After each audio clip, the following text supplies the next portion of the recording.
Let's jump into problem 1310A, warranties. And we're really looking at distinguishing between two types of warranties. The assurance type warranty, which is just part of the product that you're selling, right? It's baked into whatever you're selling. You sell some machine or something and there's like a 1-year warranty just built into that sale.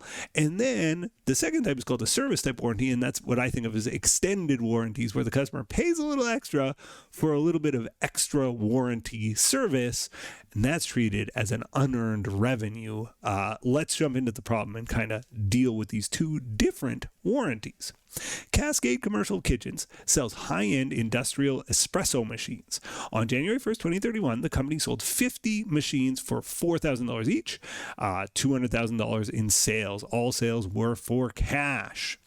So immediately I'm like, well, okay, Jan 1, 2031, debit cash, 200, credit sales rev, 200. We're going to have to do journal entries for this stuff. Now, this question's a little awkward because the time jumps back and forth and makes it a little bit difficult to answer, as you'll see. Included in the $4,000 purchase price is a standard 1-year warranty. Guarantees the machines against defects. Based on historical data, Cascade estimates the total warranty cost will equal 3% of cash sales. So our cash sales were $200,000. 3% of that is $6,000. $200,000 times 3% is $6,000. I have seen it done, and I actually prefer this way. When you make the sale, you debit warranty expense and you credit estimated warranty payable for $6,000, and you adjust from there. However, most intermediate accounting textbooks I've seen do it a different way. So I'm going to do it the way most intermediate accounting textbooks do. We end up in the same place. It's like not like wrong accounting. It's just a different way of doing it. So I'll do it the way most accounting texts do it. It goes on to say, during 2031, Cascade incurred $4,500 in actual warranty repair costs. I'm going to leave a little room. We're going to have to do a journal entry in here. So I'll do the journal entry for the warranty costs, and the journal entry looks like this. So during 2031, I'll just put during 2031 as my date. Debit warranty expense. And the amount is $4,500, and credit cash, $4,500. We're going to be asked to do a year-end adjustment for this, and I'm actually going to do that now. So on December 31st, 2031, we're going to want to adjust the rest of this. We said there's going to be $6,000 in warranty claims, and so we got to adjust for that amount. We debit warranty expense,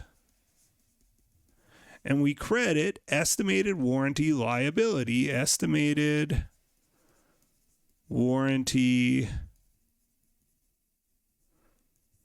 liability or payable for the other $1,500 that we think is going to come in and qualify for this $1,500 standard liability. And that would be, again, on December 31st at the end of the year. So that's sort of our standard warranty and how you would treat it. Like I said, I prefer to do the warranty expense, debit warranty expense, credit estimated warranty liability for $6,000, and then when warranties come in, debit estimated warranty liability, credit cash for whatever amount comes in. You end up in the same place. So it's all the same. On to the service type warranty. It says, in addition to the machines Cascade sold 2-year extended service contracts on 20 of the machines for $500 each, $10,000. I got a cough. I'm fighting a terrible cold. The service contracts provide preventative maintenance and begin on January 1st, 2032. So it's an extended warranty. So let's deal with that. So we get paid on the day we sell them. We're, pitching this extended warranty. We get paid extra cash.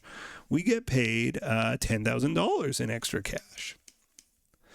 And this $10,000 is unearned revenue for us, right? We got paid money for which we haven't done any work. I'm going to call this unearned extended warranty rev, and it's $10,000. Okay. Now, it hasn't even started by December 31st, 2031. Let's read on. On May 10th, 2032, a customer brings in an espresso machine covered by the extended service contract for a tune-up, and we pay $150 to tune the thing up. So this is May 10th, 2032. Of course, we're in the extended warranty period. We debit extended warranty expense for the amount $150, and we credit cash $150 for covering off that warranty. Okay, let's kind of read the questions. I haven't read the required yet. It says, record the summary journal entries for the sale of the machines and the extended service contracts on January 1st, 2031. That's this batch of entries. We've done it, right? We sold the machines, debit cash, credit sales. We would also debit COGS, credit inventory, but we're not given any of that information. And then debit cash, credit unearned warranty revenue for the extended plan. As warranty expenses come in, so it says next, record the journal entries for the actual warranty costs incurred. So that's this next one, debit warranty expense, credit cash. And the year-end adjusting entry for the assurance type warranty. So we're saying there's going to be $1,500 more we're expecting to come in.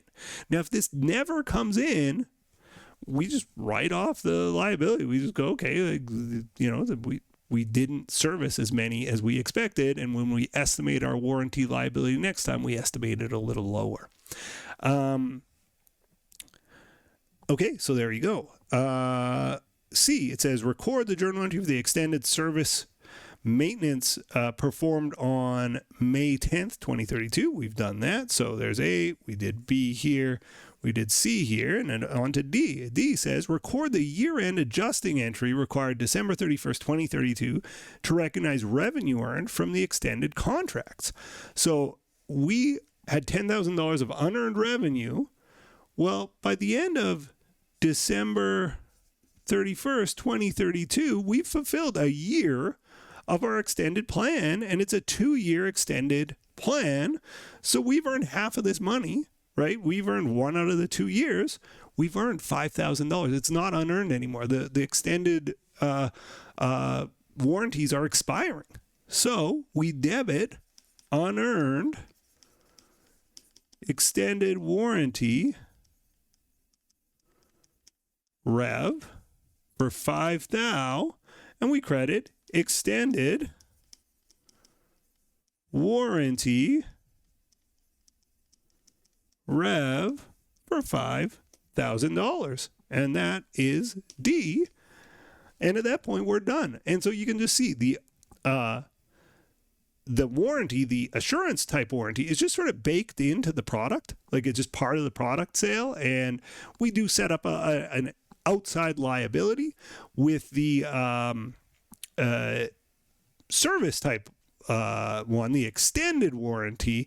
We actually have to debit cash, credit an unearned revenue account for just that specific one, and we deal with it as a typical unearned revenue over time. But there you go. We have solved 1310A. As always, thank you for watching. See you in the next video.